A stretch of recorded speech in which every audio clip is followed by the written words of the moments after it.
Hi, this is Erin White with the Knittervention, and we are still in week 1 of the Celtic Coast Shawl Quarantine Knit-Along. Say that 5 times fast.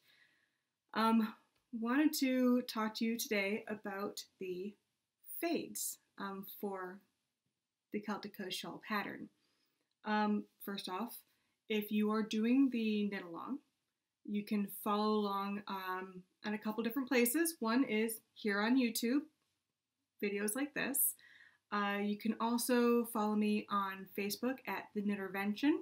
I do have a group, if you go to the groups section on that page, specifically for this knit-along. So you can request to join. I'll make sure that you get added, and you can post progress pictures, you can talk to other participants, you can ask questions.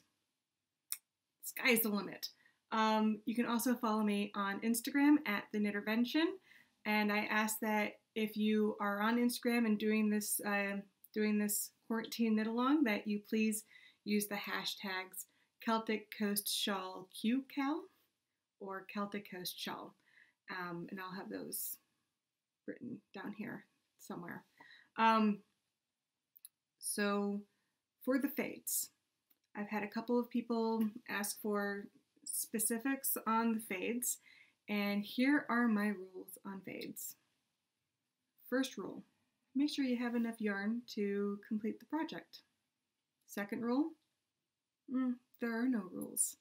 I've had people ask me if they should go from dark to light or light to dark, or from one color to another color, like purple to green or red to orange. And the long and short of the answer is you can do whatever you want to do. Just make sure you have enough yarn to finish the pattern. Now, if you're following along with the instructions as they're written, which you're more than welcome to do, if you are doing the 5-color fade, the one thing that I would suggest you make sure to do is to make sure you have enough yardage to finish that 5th and final color. You need between 340 and 350 yards to finish that final color. Just to put it in perspective, the 4th color, you need about 160. So you need almost double, over double that 4th color to finish out that fifth color. For me, and for this quarantine knit along, I'm going from black to gray. And the reason I'm going in that direction is because I happen to have 2 of these plus a full skein. So I have more than enough of this light color. Now, if I were to have that same amount in black, I'd probably be going in the opposite direction. Because reasons. And let me just say that this shawl is going to turn out gothy and wonderful. And like 20-year-old me is here for this. 40-year-old me is here for this too, but she has what appears to be a more colorful personality now. So another example for the 3-color fade, I didn't go from dark to light or light to dark. I went from blues and purples down to greens.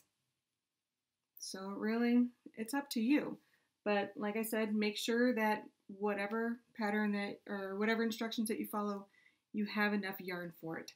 I do have one participant who is doing a 5-color fade, but she has approximately 1,200 yards of yarn, which is more than enough, but each skein has the same amount of yardage to it. So she is not going to be able to follow the pattern instructions as written for the 5-color fade, because if she were to do that, she would have a lot left over of that first skein, and she would not have enough of that 5th and final color. So what I'm having her do is within the pattern itself, I have a link to a West Knits video for his fade along. And in that video, he explains how to kind of do a fade as you go along. So you can kind of eyeball the colors, and then as you get to a certain point, like for her, I'm going to have her knit almost that entire first skein. I'm going to have her knit almost all the skeins. And as she gets close to the end of that first skein, start fading in the second color until she's happy with how that looks, and then go into that second color until she's almost done with that, and then fade in the third color, and then rinse and repeat all the way down to the end, and she'll have a beautiful shawl. So those are my tips. If you have 4 colors you want to do, or if you have 6 colors you want to do, just follow those instructions on the West Knits video, fade along at your pace, and just make sure you have enough yarn to finish it out, and you'll be golden. Something that somebody did with my pattern that I thought was amazing was I had one lady who only had 850 yards of this absolutely beautiful variegated yarn, and she knit the shawl without the center braid, and she had enough yardage to do that.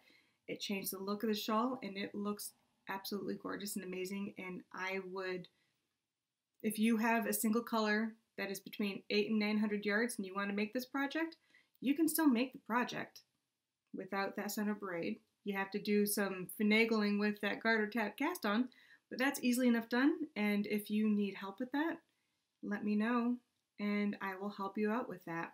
So there is, like I said, with this pattern, you can get creative with it. You can use whatever colors you want. You can take out certain elements, so that center braid, you can take that out. If you don't like the border cables, you can take those out.